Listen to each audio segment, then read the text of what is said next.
Hello guys, I am Zubair Khan from Zeta Cable Solution and Training Center Multan. आज एक नए case के साथ हाजिर हुआ हूँ जो कि हम स्टूडेंट के साथ लाइव डिस्कस कर रहे हैं। आईफोन 11 प्रो मैक्स है जो कि 60 पे बूटिंग एम्पेयर पे स्टक है। आज मैं आप लोग के साथ ये केस डिस्कस करने वाला हूँ और इस प्रॉब्लम को हम सॉल्व करेंगे। ये ऑलरेडी बोर्ड स्वैप है जिस कंडीशन में हमारे पास आया है। इस पर ऑलरेडी प्रोसेसर के ऊपर भी काम किया हुआ था, बोर्ड स्वैप किया हुआ था कंप्लीट। लेट्स सी, देखते हैं कि इसमें क्या प्रॉब्लम है। कंप्लीट बोर्ड को ऑब्जर्व किया, देखते हैं कि इसमें कुछ कंपोनेंट मिसिंग तो नहीं है। 60 बूटिंग एम्पेयर ले रहा है, मींस इस फ़ोन को DFU मोड पे जाना चाहिए। मुझे लगा शायद इसकी नेट डिसमेंटल है या लूज़ है या CPU के अराउंड कोई कंपोनेंट मिसिंग है। कंप्लीट ऑब्जर्वेशन करने के बाद मुझे लगा कि शायद नेट में प्रॉब्लम है या नेट लूज़ है। मैं आप लोग के साथ डिस्कस करता हूँ कि इस प्रॉब्लम को हमने कैसे सॉल्व किया। अब जब मैं इस फ़ोन को 3U टूल के साथ कनेक्ट कर रहा हूँ और चेक कर रहा हूँ कि शायद ये DFU मोड पे जाता है या नहीं, but no response, DFU mode पे नहीं जा रहा है ये फ़ोन।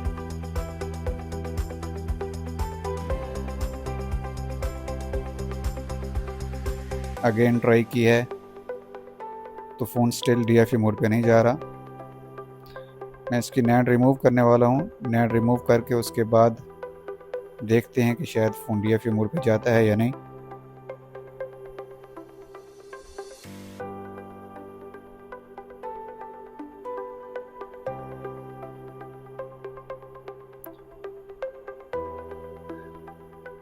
जब भी आप किसी सर्किट के ऊपर काम कर रहे हो, इस कंडीशन में फ़ोन आता है, डेड कंडीशन में आता है, तो पावर प्रिंसिपल को अपने माइंड में रखिए, बूट सीक्वेंस को अपने माइंड में रखिए, तो प्रॉब्लम सॉल्व करने में इजी हो जाएगा। जब पावर प्रिंसिपल का समझ होगी, अगर सिग्मेटिक्स की समझ होगी, तो प्रॉब्लम को डायग्नोस करना आपके लिए आसान हो जाएगा। सबसे पहले हम पूरा बूट सर्किट वेरीफाई कर लेते हैं कि कहीं पे कोई बग सप्लाई अब नॉर्मल तो नहीं है।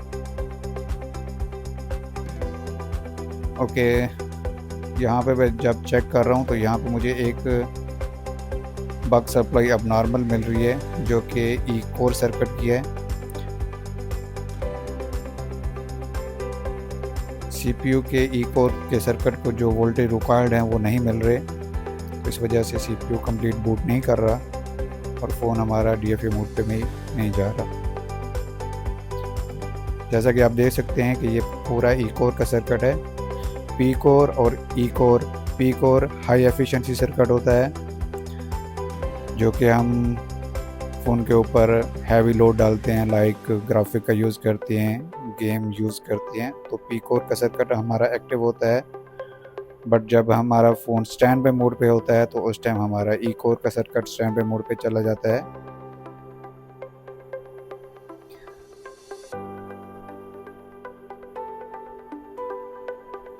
CPU को मैं रिमूव कर रहा हूँ क्योंकि इस कंडीशन में अगर मैं किसी भी CPU के सर्किट को वोल्ट इंजेक्ट करूँगा, like E core, P core, DCS या SOC, किसी भी सर्किट को हाई वोल्ट इंजेक्ट करूँगा तो CPU बर्न हो सकता है, CPU का इंटरनली सर्किट डैमेज हो सकता है। हमेशा याद रखें, CPU एक मल्टीपल डिवाइडेड सर्किट होता है जिसमें मल्टीपल सर्किट होते हैं, लाइक E कोर का सर्किट, P कोर का सर्किट, GPU सर्किट, अलग अलग सर्किट पे डिवाइड किया होता है CPU।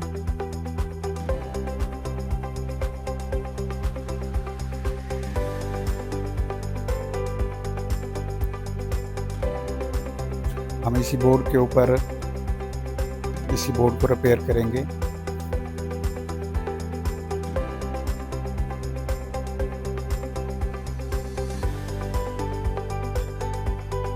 ओके, CPU रिमूव करने के बाद अभी भी यहाँ पे बग सप्लाई नहीं बन रही ई कोर सर्किट की।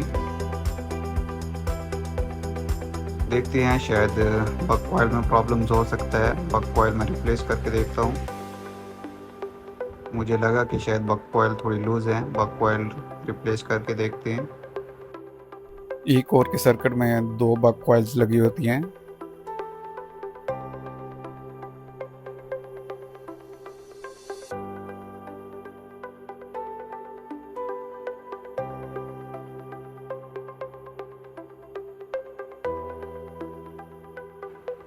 बग कॉइल का काम एम्पियर को इंक्रीज करना होता है कि हमारे सीपीयू के किसी भी सर्किट में, लाइक ई कोर का सर्किट है, पी कोर का सर्किट है और जीपीयू सर्किट है, कभी भी हाई वोल्ट इंजेक्ट नहीं होंगे। सम टाइम लोग गलती करते हैं, जैसा कि जीपीयू सर्किट है, जीपीयू की सर्किट की ground resistance value near to ground होती है, इसमें हाई वोल्ट इंजेक्ट कर देते हैं, तो सीपीयू से इंटरनली जीपीयू सर्किट डैमेज हो जाता है। और लाइक ई कोर का सर्किट है और पी कोर का सर्किट है, उसमें भी लो वोल्ट होते हैं, बेसिकली एम्पियर होते हैं। जब उसमें आप हाई वोल्ट इंजेक्ट करते हैं तो इंटरनली ई कोर का सर्किट या पी कोर का सर्किट डैमेज हो जाता है। तो जब भी आप किसी भी सर्किट को वेरीफाई करें तो स्कीमेटिक्स को रीड किया करें, स्कीमेटिक्स के हिसाब से देखा करें कि इस सर्किट को कितने वोल्टेज रिक्वायर्ड है। बग कॉइल हमने रिमूव करके दूसरे सर्किट से रिमूव करके इसमें लगा देते हैं।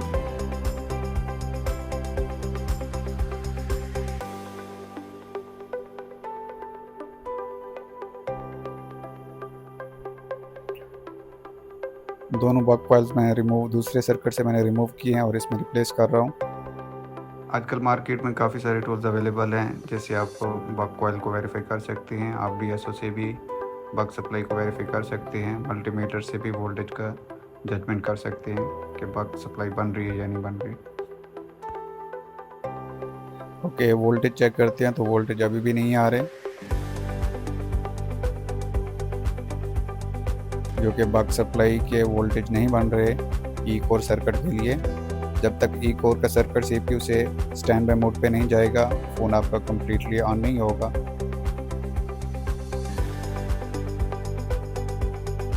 जो कि बग सप्लाई हमारा पीएमयू बनाता है, और पीएमयू भी एक इंटीग्रेटेड सर्किट है जो SMPS switch mode power supply बनाता है, बग सप्लाई बनाता है। मल्टीपल बग सप्लाई होती है, मल्टीपल बग सप्लाई भी बनाता है और एलडीओ सप्लाई भी बनाता है।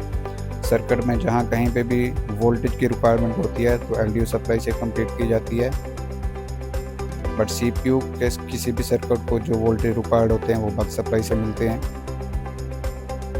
लाइक ई कोर का सर्किट या पी कोर का circuit, DCS power supply, SOC, इन पूरे सर्किट को जो वोल्टेज रिक्वायर्ड होते हैं वो हमारा पीएमयू प्रोवाइड करता है बग सप्लाई से। और sometime switching mode power supply बनाई जाती है, लाइक बग सप्लाई को दोबारा पीएमयू में इन किया जाता है और फिर एलडीओ सप्लाई बनाई जाती है, जो कि सीपीयू की रिक्वायरमेंट भी होती है और मल्टीपल सर्किट की रिक्वायरमेंट भी होती है, जैसे कि ऑडियो सर्किट और मल्टीपल सर्किट हैं, उनकी रिक्वायरमेंट को पूरा किया जाता है एलडीओ सप्लाई से। पूरा बूट सर्किट को वेरीफाई कर सकते हैं। जब तक आप सर्किट की रिक्वायरमेंट को नहीं समझेंगे, सर्किट बूट नहीं करेगा। किसी भी सर्किट के ऊपर आप काम कर रहे हैं, आप 10 मरतबा आईसी चेंज कर लें, जब तक आईसी की रिक्वायरमेंट को नहीं समझेंगे तो आईसी सर्किट कंप्लीट नहीं होगा। तो सबसे पहले जब भी आप किसी सर्किट के ऊपर काम कर रहे हो तो सर्किट की रिक्वायरमेंट को समझें। सर्किट की रिक्वायरमेंट को आप कंप्लीट करेंगे तो सर्किट ऑटोमेटिकली कंप्लीट हो जाएगा।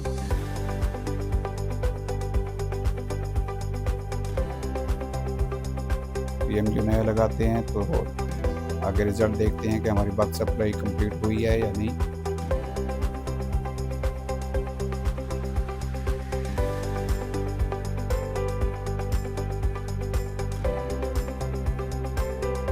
हमारे पीएमयू को स्टैंड बाय मोड पे जाने के लिए 2 वोल्टेज रिक्वायर्ड होते हैं, वीडीडी मेन और वीडीडी बूस्ट।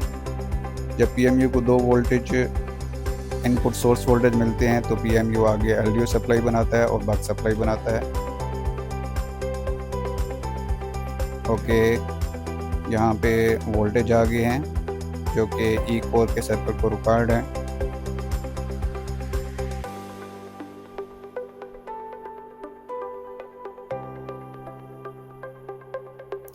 हम ये केस डेली बेस पे अपने स्टूडेंट के साथ डिस्कस करते हैं।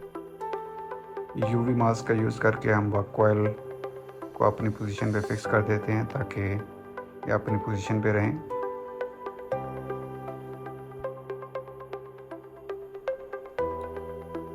ये सेम वही बोर्ड है जिससे मैंने प्रोसेसर को रिमूव किया था, और सेम उसी बोर्ड के ऊपर दोबारा लगाएंगे। चूँकि ये CPU ऑलरेडी रिवॉल्व था, बोर्ड स्वैप था, तो इस वजह से ज़्यादा क्लीनिंग में टाइम नहीं लगेगा। प्रोसेसर के पैड हम क्लीन कर लेते हैं। कुछ लोग CPU के ट्रैक डैमेज कर देते हैं, चूँकि सही मेथड का पता नहीं होता है क्लीनिंग का। ऑलरेडी बोर्ड स्वैप था, प्रोसेसर ऑलरेडी किसी ने रिमूव किया था, स्वैप करने की ट्राई भी की थी। कुछ लोग CPU को रिवॉल्व करने के लिए 138 डिग्री वाली PPD यूज़ करते हैं, जो कि गलत है। हमेशा CPU को रिवॉल्व करने के लिए 183 PPD यूज़ करें। मैं कोशिश करूँगा डेली बेस पे स्टूडेंट के साथ एक नया केस डिस्कस करूँ और आपके साथ भी डेली बेस पे कोई नया केस डिस्कस करूँ।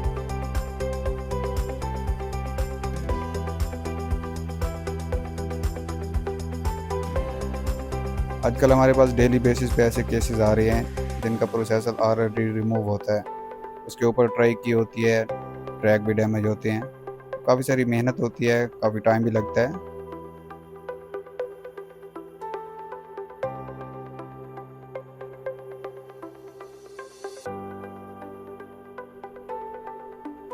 ऑलमोस्ट हमारा CPU रिवॉल्व हो गया है। ये फ़ोन हमारे एक स्टूडेंट का ही है जो इस बैच में हैं, वो अपने साथ लेके आए थे। उनका कहना ये था कि ये बोर्ड ऑलरेडी कहीं किसी और जगह से स्वैप करवाया हुआ था। जब भी आप काम करें तो कोशिश करें क्लीन काम करें, ताकि आपको काम करने में भी मज़ा आए और जो आगे काम देखने वाला है उसको भी पता चले कि किसी प्रोफेशनल बंदे ने काम किया हुआ है।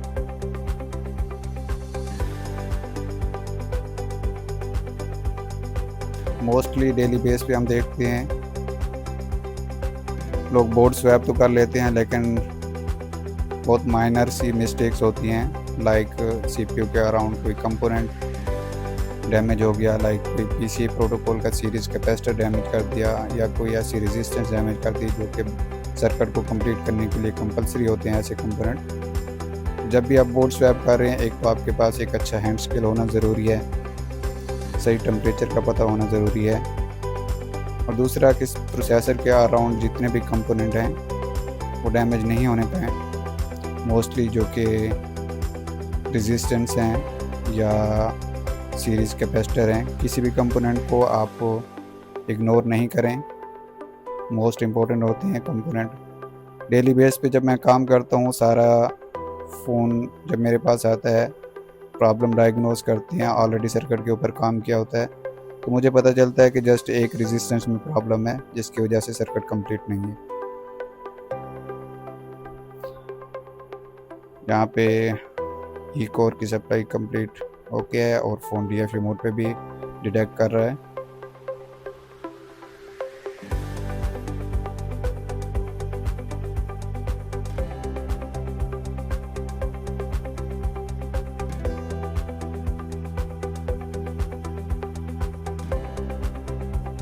प्रोसेसर को लगा दिया है, अब NAND लगाते हैं और उसके बाद उसका रिजल्ट मैं आप लोगों के साथ शेयर करता हूँ। अगर आप भी प्रॉब्लम को डायग्नोस नहीं कर पाते, स्कीमेटिक्स को कंप्लीट रीड नहीं कर पाते, आप हमारा नेक्स्ट बैच ज्वाइन कर सकते हैं। हम आपको कंप्लीट स्कीमेटिक्स नॉलेज देंगे, एक एक लाइन के बारे में डिटेल के साथ हम डिस्कस करेंगे। हम आपको डिटेल के साथ बताएंगे कि किसी भी सर्किट को कंप्लीट करने के लिए कौन से वोल्टेज रिक्वायर्ड होते हैं, कौन से सिग्नल कंपलसरी होते हैं, आया कि एनालॉग वोल्टेज क्या होते हैं, डिजिटल वोल्टेज क्या होते हैं, डेटा ट्रांसफ़र सिग्नल या कमांड सिग्नल क्या होते हैं, और सर्किट में किस टाइप के प्रोटोकॉल यूज़ हो रहे होते हैं, like I2C protocol, SPI protocol, PCIe protocol, SWI protocol. इन प्रोटोकॉल्स का काम क्या होता है और कैसे काम करता है, कंप्लीट डिटेल के साथ हम स्टूडेंट के साथ डिस्कस करते हैं। हमारे बहुत सारे स्टूडेंट बहुत अच्छे लेवल पे काम कर रहे हैं और बहुत खुशी होती है कि वो प्रॉब्लम को इजीली डायग्नोस कर पाते हैं और डेली बेस पे प्रॉब्लम को फिक्स करते हैं। दिल से दुआ भी निकलती है और खुशी भी होती है।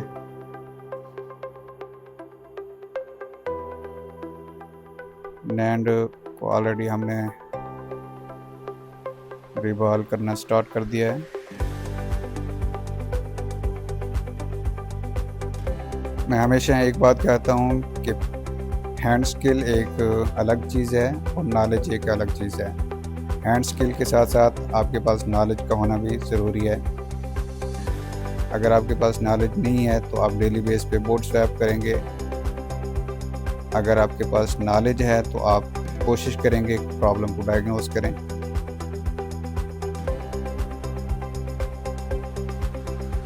बट अगर बोर्ड स्वैप भी कर रहे हैं तब भी आपके पास नॉलेज होना ज़रूरी है। समटाइम कुछ पैड्स ऐसे होते हैं जो प्रोसेसर से डैमेज हो जाते हैं और आप उनको मल्टीपल ट्रैक समझ के नहीं बनाते। कुछ पैड्स ऐसे होते हैं जो कि सिंगल पैड्स होते हैं और रेफरेंस लाइंस होती हैं जो कि सर्किट को कंप्लीट करने के लिए ज़रूरी होते हैं। अगर आप उन पैड्स को इग्नोर कर देंगे तो सर्किट बूट नहीं करेगा, सर्किट कंप्लीट नहीं होगा, CPU की रिक्वायरमेंट कंप्लीट नहीं होगी। ऑलमोस्ट प्रोसेस कंप्लीट हो गया है। इस फ़ोन में प्रॉब्लम एक बग सप्लाई का था जो कि ई कोर सर्किट की रिक्वायरमेंट थी, बग सप्लाई नहीं बन रही थी। हमने उसी बोर्ड को रिपेयर किया है। अगर आप भी आईफोन की प्रोफेशनल ट्रेनिंग लेना चाहते हैं या आईफोन की प्रोफेशनल सर्विसेज लेना चाहते हैं, Gtech iPhone professional services Multan visit कर सकते हैं या आईफोन की ट्रेनिंग लेने के लिए भी हमसे रब्ता कर सकते हैं। ऐसी वीडियो देखने के लिए आप हमें कमेंट्स कर सकते हैं कि मैं किस टॉपिक पे बात करूं और किस टॉपिक पे आपको वीडियो चाहिए। मैं कोशिश करूंगा डेली बेस पे आप लोग के साथ कुछ ना कुछ नया केस स्टडी करूं और आप लोगों के साथ डिस्कस करता रहूं। ओके जी, फ़ोन रेडी है, कंप्लीट वर्किंग कंडीशन में है। Thank you for watching. जज़ाकल्लाह खैर।